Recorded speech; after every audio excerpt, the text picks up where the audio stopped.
Hello दोस्तों, स्वागत है आप सभी का हमारे YouTube चैनल एग्जाम बार में। तो पराक्रम बैच का आज सुबह जो टारगेट दिया था उसका हम लोग पहला टॉपिक दक्षिण अमेरिका, वर्ल्ड ज्योग्राफी में दक्षिण अमेरिका को कवर करेंगे।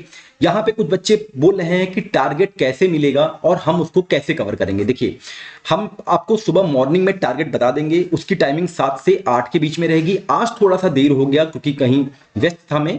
और जो हमारा टारगेट का जो हमारा पहला पॉइंट रहेगा, जैसे वर्ल्ड ज्योग्राफी से जो पॉइंट रहेगा वो आपको 10 से 11 के बीच में मिल जाएगा। उसी प्रकार से जैसे ही नेक्स्ट टॉपिक रहेंगे वो आपको 3-3 घंटे में मिलते रहेंगे। और जो इसका पीडीएफ रहेगा, जितने भी हमारे पेड स्टूडेंट हैं जो जुड़े हुए हैं टेलीग्राम से, उनको रात में ठीक 8 से 9 के बीच में इसका पीडीएफ प्रोवाइड करवा दिया जाएगा। तो टारगेट आपको सुबह ही मिल जाएगा, आपको सुबह ही उसको अपने अपने नोट से पढ़ना है। और फिर जो मैं नोट्स प्रोवाइड करवाऊंगा उसमें आपको देखना है कि क्या चीज आपने मेंशन नहीं की है। तो दक्षिण अमेरिकी जो देश हैं उनमें हम लोग को कौन कौन सी टॉपिक कवर करना है जो कि एग्जाम के पॉइंट ऑफ व्यू से बहुत इंपॉर्टेंट है। जैसे देश व राजधानियां, ये लगातार एग्जाम में कहीं ना कहीं आपने देखा ही होगा कि राजधानी से संबंधित प्रश्न भी पूछ लिए जाते हैं। विषुवत रेखा किन किन देशों से होकर गुजरती है दक्षिण अमेरिका में, इसको हम लोग देखेंगे। मकर रेखा किन किन देशों से होकर गुजरती है, इसको हम लोग कवर करेंगे। जितने भी इंपॉर्टेंट पर्वत शिखर हैं, श्रेणियां हैं, जितनी भी इंपॉर्टेंट नदियां हैं, जितने भी डेजर्ट हैं, जितने भी प्लेटू हैं, जितने भी प्रायद्वीप हैं, वाटरफॉल है, ज्वालामुखी है, वाल्केनो जिसे हम लोग कहते हैं, सागर व महासागर, जलधारा, खाड़ियां, पवने, मतलब जितने भी टॉपिक हैं वो सारे हम लोग मैप पे कवर करेंगे। और लास्ट में हम लोग कवर करेंगे जितने भी इंपॉर्टेंट पीवाईक्यूज यानी कि जो प्रीवियस ईयर के क्वेश्चन हैं उसको भी हम लोग यहाँ पे कवर करेंगे। तो ये बहुत ही इंपॉर्टेंट टॉपिक होगा और आप जो है ज्यादा से ज्यादा हमारे चैनल को अपने दोस्तों के बीच में इस टॉपिक को लेकर जरूर शेयर करें। तो सबसे पहले हम शुरुआत करते हैं देश व उनसे संबंधित राजधानियों के बारे में। तो अगर हम दक्षिण अमेरिकी के उत्तरी क्षेत्र की बात करें तो कोलंबिया कोलंबिया की राजधानी बोगोटा है। वेनेजुएला की राजधानी कराकस है। गुआना की राजधानी जॉर्जटाउन है। सूरीनाम की राजधानी परामरीबो है। फ्रेंच गुआना की राजधानी किएनी है। ये हमारे उत्तरी क्षेत्र का हो गया। इक्वाडोर की राजधानी क्वेटो है। ये आप लोग ध्यान रखिएगा। इक्वेटर लाइन होती है 0 डिग्री। विषुवत रेखा ये 3 देश से होकर गुजरती है, जिसको शॉर्ट फॉर्म में आप लोग BCE करके भी याद कर सकते हैं दक्षिण अमेरिकी देशों के संदर्भ में। वो है ब्राजील, आपका कोलंबिया और इक्वाडोर। ये मैप की यहां पे मतलब की गलती है कि इसने जो है पेरू को भी इसमें काउंट कर लिया है। पेरू जो है विषुवत रेखा के अंतर्गत नहीं आता है, ये आप लोग ध्यान रखेंगे। पेरू की राजधानी लीमा है, इसको आप लोग ध्यान रखेंगे, कई बार एग्जाम में आया भी हुआ है। बोलिविया की 2 राजधानियां हैं, एक प्रशासनिक राजधानी है जिसे लापाज कहा जाता है, दूसरी विधिक राजधानी है जिसे सुक्रे कहा जाता है। बोलिविया एक लैंडलॉक कंट्री है दक्षिण अमेरिकी देश में, इसको भी आप लोग ध्यान रखेंगे। दक्षिण अमेरिकी देश में बेसिकली 2 लैंडलॉक कंट्रियां हैं, एक बोलिविया और दूसरा पराग्वे। पराग्वे की राजधानी क्या है? पराग्वे की राजधानी असनसियान है, ये आप लोग ध्यान रखेंगे। अर्जेंटीना की राजधानी आपका ब्यूनस आयर्स है। उरुग्वे की राजधानी मॉन्टेविडियो है। चिली की राजधानी सेंटियागो है। ये सारे के सारे कंट्रीज थे और ये उनकी राजधानियां थी। आपने देखा कि इक्वेटर जो है 3 देशों से, दक्षिण अमेरिकी देशों से गुजरता है। उसी प्रकार से ट्रॉपिक ऑफ कैप्रिकॉन जो है वो 4 देशों से जो है दक्षिण अमेरिका के गुजरता है। वो देश कौन कौन से हैं? अर्जेंटीना है, ब्राजील है, चिली है और पराग्वे है। ये आप लोग ध्यान रखेंगे। नेक्स्ट स्लाइड में जो हम बात करने वाले हैं वो है पर्वत श्रेणियां। पर्वत श्रेणी में जो सबसे इंपॉर्टेंट है वो है एंडीज पर्वत श्रेणी। एंडीज पर्वत श्रेणी जो है वेनेजुएला, कोलंबिया से शुरू होती है और ये चिली में जाके इसकी समाप्ति होती है, ये आप लोग ध्यान रखेंगे। ब्राजीलियन पर्वत, ये नाम से ही पता चल रहा है कि ब्राजील में स्थित है। तटीय श्रेणी पकाईमा पर्वत और ट्रुकुम हुकुम पर्वत, ये जो तीनों पर्वत हैं बेसिकली ये वेनेजुएला और ब्राजील की सीमा को टच करते हुए थोड़ा बहुत सूरीनाम और गुआना में भी देखने को मिलती है, तो इसको आप लोग भी ध्यान रखेंगे। अब नेक्स्ट स्लाइड में जो हम लोग बात करने वाले हैं वो हम बात करेंगे पर्वत शिखर और श्रेणियों के संदर्भ में। तो यहां पे सबसे पहले हम बात करना चाहते हैं कार्डिलेरा के बारे में कि कार्डिलेरा होता क्या है। जैसे आपने दक्षिण भारत में देखा होगा कि जो नदियां होती हैं वो वृक्षनुमा आकृति की होती हैं, ठीक है। तो उसी प्रकार से कार्डिलेरा जो होता है वो विभिन्न पर्वत श्रेणियों का एक समूह होता है जिसे कार्डिलेरा कहते हैं, ये आप लोग ध्यान रखे रहेंगे। यहां पे मराकाइबो एक पर्वत है जो कि आपका कोलंबिया और वेनेजुएला की सीमा पे है, इसको आप लोग ध्यान रखेंगे। कोटोपैक्सी ये एक सक्रिय ज्वालामुखी है जो कि इक्वाडोर में है। चिम्बराजो ये भी एक सक्रिय ज्वालामुखी भी कह सकते हैं और सुसुप्त ज्वालामुखी भी इसको कह सकते हैं, यानी कि शांत ज्वालामुखी। जब ये सक्रिय होता है तो इसमें उबाल आता है, तो इसलिए इसको सक्रिय ज्वालामुखी का भी नाम दिया जाता है कभी कभी। वहीं पे हुआस करन जो है ज्वालामुखी, ये आपका पेरू में स्थित है, इसको आप लोग ध्यान रखेंगे। पेरू की राजधानी अभी हमने डिस्कशन किया लीमा है, कई बार एग्जाम में आया है। ये जो है सक्रिय ज्वालामुखी है। मिस्टी पर्वत जो है ये पेरू में है, इसको आप लोग ध्यान रखे रहें। अब अगर हम दक्षिण अमेरिकी के दक्षिण छोर में चले तो यहां पे ओजस डेल सलाडो एक सक्रिय ज्वालामुखी मिलता है जो कि अर्जेंटीना और चिली में स्थित है। ये आप ध्यान रखेंगे कि ये दो देशों के साथ सीमा साझा करता है। वहीं अकांगुआ जो है जिसकी ऊंचाई 6960 मीटर है और ये सबसे ऊंचा पर्वत है दक्षिण अमेरिका का, कई बार एग्जाम में आया है और ये शांत ज्वालामुखी के रूप में भी इसको जाना जाता है। देखिए अगर स्टेटमेंट वाला प्रश्न बनाना होगा एग्जामिनर को, जैसे कि आपने आरओ के एग्जाम में देखा कि उसमें कई ज्यादा स्टेटमेंट वाले प्रश्न थे, तो इसलिए आपको ये डिजिट भी याद होनी चाहिए कि दक्षिण अमेरिका का जो सबसे ऊंचा पर्वत है उसकी ऊंचाई जो है 6960 मीटर है और नाम है अकांगुआ। नेक्स्ट पॉइंट की बात करते हैं हम लोग नदियों के बारे में। जो सबसे इंपॉर्टेंट नदी है वो है आपका अमेजन नदी। अमेजन नदी जो है ये मंतारो नदी के नाम से जो है बहती है और जब जैसे ही ये अमेजन जो है मतलब क्षेत्र में ये अंदर एंट्री करती है तो इसका नाम जो है अमेजन नदी हो जाता है। कुछ इसकी ट्रिब्यूटरी हैं वो जो एग्जाम में आई हुई हैं, जैसे मंडीरा नदी। मंडीरा नदी जो है अमेजन की ट्रिब्यूटरी है और ये सबसे लंबी सहायक नदी है, इसको आप लोग ध्यान रखे रहिएगा। पुरुष नदी हो गया, बेली नदी हो गया, मेमोरी नदी हो गया, तापाजोस नदी हो गया, जिंगू नदी हो गया, ये सारी की सारी जो है अमेजन नदी की ही ट्रिब्यूटरी हैं। ये आप लोग ध्यान रखेंगे। ये आपको सारा जो है पीडीएफ फॉर्मेट में जितने भी पेड स्टूडेंट हैं उनको आज रात में ये मिलने वाला है। और अमेजन नदी जो है ये मकामा में जाके उत्तरी अटलांटिक महासागर में मिल जाती है। दक्षिण अमेरिकी में आप देखेंगे कि उत्तरी छोर पे आपका कैरेबियन सागर है, उत्तरी अटलांटिक महासागर जो है ये इसके ईस्ट साइड में पड़ता है, ये आप लोग ध्यान रखे रहिएगा। वहीं कुछ और नदियां हैं जैसे परान नदी। परान नदी पे ही आपका जो एग्जाम में सबसे ज्यादा पूछा गया है वो है इताईपू डैम। इताईपू डैम के बारे में पूछा जाता है जो कि परान नदी पे स्थित है और ये 3 देशों के साथ सीमा साझा करता है ये डैम। और वो 3 देश कौन कौन से हैं? पराग्वे है, ब्राजील है और अर्जेंटीना है। दक्षिण अमेरिका का सबसे बड़ा डैम है इताईपू डैम, ये आप लोग ध्यान रखिएगा, एग्जाम के पॉइंट ऑफ व्यू से इंपॉर्टेंट है। उरुग्वे नदी जो है उरुग्वे में बहती है। कोलोराडो नदी ये आपका अर्जेंटीना में है। निग्रो नदी भी आपका अर्जेंटीना में है, ये आप लोग ध्यान रखे रहेंगे। नेक्स्ट स्लाइड में हम लोग जो बात करने वाले हैं वो हम लोग झीलों के बारे में बात करेंगे। यहां पे मराकाइबो झील जो है ये वेनेजुएला में है, ये सबसे बड़ी झील है दक्षिण अमेरिका का, ये आप लोग ध्यान रखेंगे। वेलेंसिया झील ये भी जो है वेनेजुएला में है। ये मैपिंग यहाँ पे जो मैप ये है एटलस वाला, ये थोड़ा सा मिसप्रिंट है, ये यहाँ पे होना चाहिए था। ये भी जो है वेलेंसिया झील जो है ये भी वेनेजुएला में ही स्थित है। टीटीकाका झील कई बार एग्जाम में आया है, ये आपने देखा होगा, ये पेरू और बोलिविया की सीमा पे स्थित है। विश्व की सबसे ऊंची नौकायन झील के रूप में भी इसको जानते हैं। पोपो झील ये बोलिविया में स्थित है, शुष्क झील है, इसको आप लोग ध्यान रखेंगे। पैटोस या जिसे कभी कभी आप लोग पातोस झील के नाम से सुने होंगे, ये ब्राजील का सबसे बड़ा लैगून झील है, ध्यान रखे रहें, एग्जाम के पॉइंट ऑफ व्यू से बहुत ही इंपॉर्टेंट ये पॉइंट है।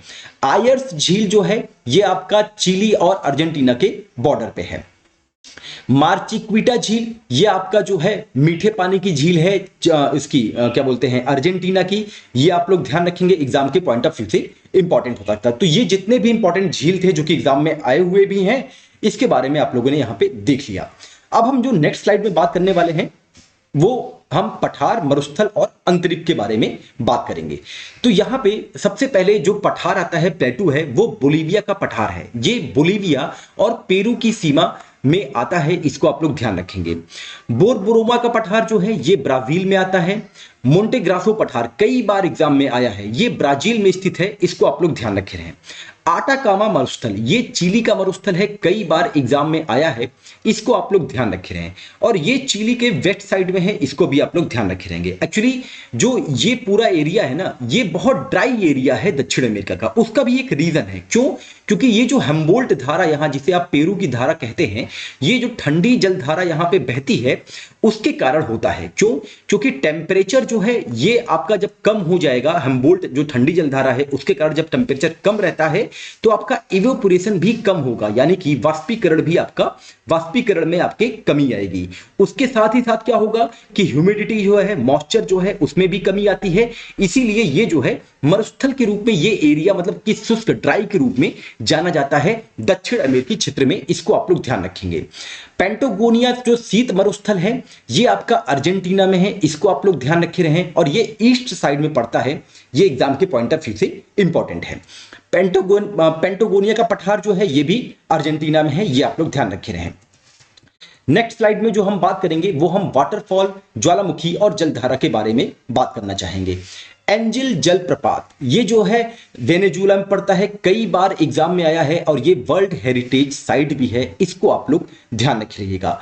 कोटापेक्सी ज्वालामुखी और चिम्बराजो, इसके बारे में हमने अभी बात किया है। ये ज्वालामुखी है, इक्वाडोर में पड़ता है, और यहीं पे आप देखेंगे कि वेट साइड में आपका उत्तरी विस्वत धारा जो कि गर्म जो है धारा है ये बहती है, और आप ईस्ट साइड में भी देखेंगे तो उत्तरी विश्वतीय धारा यहाँ पे भी गर्म जो धारा है ये बहती हुई आपको दिखाई देगी। ब्राजील में आपका जो है ये पालो अल्फांसो वाटरफॉल है, ये कहाँ पड़ता है? ब्राजील में पड़ता है। और इगुआस वाटरफॉल जो है ये भी ब्राजील में स्थित है, इसको आप लोग ध्यान रखेंगे। ब्राजील की धारा ये कई बार एग्जाम में आया है, ये गर्म धारा है, इसको आप लोग ध्यान रखेंगे। फॉकलैंड की धारा ये जो है आपका, आप देखेंगे कि ये नीचे से ऊपर की ओर इक्वेटर की ओर जा रही है, ये ठंडी जलधारा है, एग्जाम में कई बार पूछा गया है। और हम्बोल्ट की जो धारा है ये भी ठंडी जलधारा है, ये भी कई बार एग्जाम में आया है, इसको आप लोग ध्यान रखेंगे। अकांगुआ ज्वालामुखी जो है ये चिली अर्जेंटीना के बॉर्डर पे है। ओजस डेल सलाडो ज्वालामुखी जो है ये भी चिली अर्जेंटीना के बॉर्डर पे है, इसकी अभी हम लोगों ने चर्चा की थी। नेक्स्ट स्लाइड में जो हम लोग बात करने वाले हैं, हम बात करेंगे स्थल संधियां, खाड़ी और पवनों के बारे में। तो एक पनामा स्थल संधि है, जो बेब जिसे हम लोग बोलते हैं, पनामा की खाड़ी, ये जो है यहाँ पे आपका इसका है, आप लोग इसको देख रहे हैं। और वहीं पे मेडानोस स्थल संधि है, ये आपका वेनेजुएला में पड़ता है, इसको आप लोग ध्यान रखेंगे। फ्राइजेम जो धारा है ये ठंडी पवन है जो कि ब्राजील में बहती है, ये भी कई बार एग्जाम में आया है फ्राइजेम पवन के बारे में, इसको आप लोग ध्यान रखेंगे। और ये जो है आपका साउथ से नॉर्थ की ओर जाती है। वहीं जो जोंडा है ये गर्म पवन है, इसको आप लोग ध्यान रखेंगे, और ये नॉर्थ से साउथ की ओर बहती है दक्षिण अमेरिका में। अब यहाँ पे कुछ खाड़ियां हैं जो कि एग्जाम के पॉइंट ऑफ व्यू से इंपॉर्टेंट है, और ये सारी की सारी अर्जेंटीना की हैं। जैसे सैन मेंटियास की खाड़ी, ये आपका यहाँ पे इसकी लोकेशन है, इसको आप लोग ध्यान रखेंगे। सैन जॉर्ज की खाड़ी अर्जेंटीना में पड़ती है, इसको आप लोग ध्यान रखेंगे। ग्रेडे की खाड़ी ये भी अर्जेंटीना में है, इसको आप लोग ध्यान रखेंगे। पेनास की खाड़ी एग्जाम में पूछा गया है, ये आता है आपका चिली में, इसको आप लोग ध्यान रखिएगा। तो ये जो सैन मेंटियास की खाड़ी, सैन जॉर्ज की खाड़ी और ग्रेंडे की खाड़ी है, ये तीनों के तीनों अर्जेंटीना में है, लेकिन पेनास की खाड़ी जो है ये आपका जो है चिली में पड़ता है, इसको आप लोग ध्यान रखे रहें। नेक्स्ट हम बात करने वाले हैं बंदरगाह और द्वीपों के बारे में। कार्टेजेना बंदरगाह जो है ये कोलंबिया और वेनेजुएला में पड़ता है। कार्टेजेना प्रोटोकॉल भी है, आप लोग को ध्यान होगा, ये एनवायरमेंट का क्वेश्चन यहां से बनता है। और अगर आपको पता है कि कार्टेजेना प्रोटोकॉल जो है किससे संबंधित है तो आप कमेंट सेक्शन में जरूर मेंशन करें। इक्वाडोर ये कई बार एग्जाम में आया है। गैलापैगोस द्वीप ये जो है इक्वाडोर में पड़ता है, इसको आप लोग ध्यान रखिएगा। लीमा जो है ये पेरू का एक बंदरगाह साइट है, इसको आप लोग ध्यान रखेंगे। रियो डी जेनेरियो, सैंटोस और ब्यूनस आयर्स अर्जेंटीना में पड़ता है, सॉरी यहाँ पे गलती से हो गया था, ब्यूनस आयर्स अर्जेंटीना में पड़ता है, इसको आप लोग ध्यान रखेंगे। और बाकी जो आपका रियो डी जेनेरियो है और सैंटोस है ये आपका ब्राजील में स्थित है। चिली में बालपैरोस ये भी एक पोर्ट है, बंदरगाह है, इसको आप लोग ध्यान रखेंगे। ईस्टर द्वीप ये एग्जाम में आता है, ईस्टर द्वीप का जो क्षेत्राधिकार है वो चिली के अंतर्गत आता है, ये आप लोग ध्यान रखें।